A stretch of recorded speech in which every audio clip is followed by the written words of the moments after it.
Good morning, good afternoon, good evening from wherever you are tuning in from. Uh, this is Faithfully Her. This is our second podcast.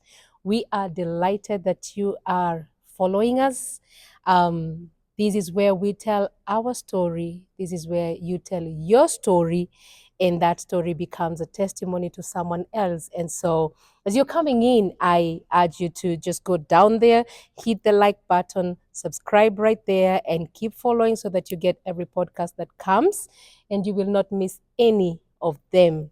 I am delighted this morning to have my sweet girl with me. This is Meg Nganga.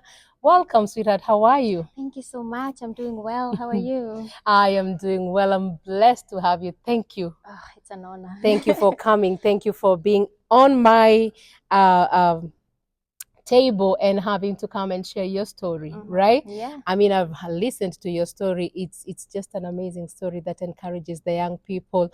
She's one of the young daughters that is really growing in the faith.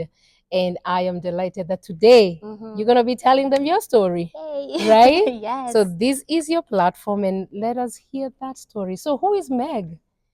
Meg is a young girl who has gone through a lot. Yes. But a lot for me is not like more of suffering, but more of like molding. Right. And having to grow in different spaces and environments, I've seen God in so many ways. Right. So I do believe that my story is like a billboard of God's greatness. Hmm. I am very, very grateful. I grew up in Kenya. I came to United States where I met people from different cultures, and it was hard to interact with people. Yes. And especially when it's culture shock. It's Right. like everything is so new here. People are so different. But even with that, God has shown me the direction in so many ways through so many people, Right. through confirmations, through prayer. Right. So it's been a story of uncovering myself and finding my identity in God. And standing here today, I would say that prayer, consistency, and just leading the word has been my anchor. Wow, I Yeah. love just what you mentioned, that it's been a story of discovering yourself. You know, that is very profound as you're going to be talking about your story, that you're just trying to say that our lives, you keep discovering. You begin from somewhere, Yep. but then tomorrow you're like, oh, I discover another part of me. Yes. Oh, another part of me. So what are some of the discoveries, about yourself that you have discovered over the time? Over the time. So I know when I was young, I would go to church. Right. And it's going to church because you're told, wake up, it's time for church. Right. And I would go, I would learn like everybody else, and I'll go and come back home again. But yes. through that season, God would put his word in me, and then I'm like, okay, Lord, I'm here. I'm going to church. That's all I knew. But as I grew, I started to discover God for myself through my circumstances. And when, I would discover, sometimes I'm like, I can pray. Yes. I can do the spoken word. I can Yes. sing. Yes. And it came through confirmation from people. Right. Sometimes I would go to church and I'm like, I feel like I have a gift in me. I feel like I can sing. I feel like I can speak in, do spoken word. But those are a few things that I discovered.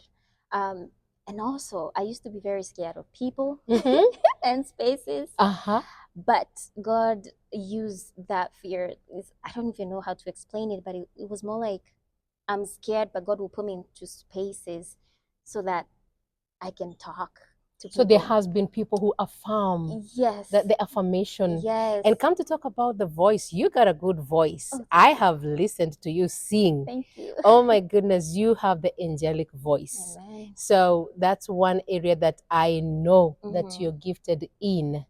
So the discovering of I can do this in church. Yeah. And so now, do you feel like you're serving God in your purpose, in that discovery? Do you feel like you're serving God to the fullest? I think I'm still walking up to that journey. I do Good. not think serving to the fullest Right. yet. Yes. But God is giving me platforms so that I'm able Yes. to serve Him to the fullest. Yes. And one of the platforms is speaking to people. And Yes. again, as you've said, through our stories, through my Right. story. So I do Yes. think that God is working in me through that, in that aspect. Amen. Yeah. Amen. Mhm. And you know what? Mhm. Because I want us to continue with this because this is amazing. Yeah. I'm sure you don't want to miss that because you know from what that 5 seconds or those 5 minute story, I know you can tell that Meg has a story that you want to listen to. And you know what? Just tune in, you know, to our next episode where or the next few minutes that we will be continuing because she has a lot, especially for the young people, as young as you can see she is. She is here to encourage someone else that her story can encourage you to serve God's purpose in your generation, and that there is space for everybody in the house of God. There is space for everybody in life. Don't you give up because there is a story that will encourage you. And until then, we will see you again. It was nice to be here with you on Faithfully Her. I look forward to seeing you in the next episode. God bless you. Bye.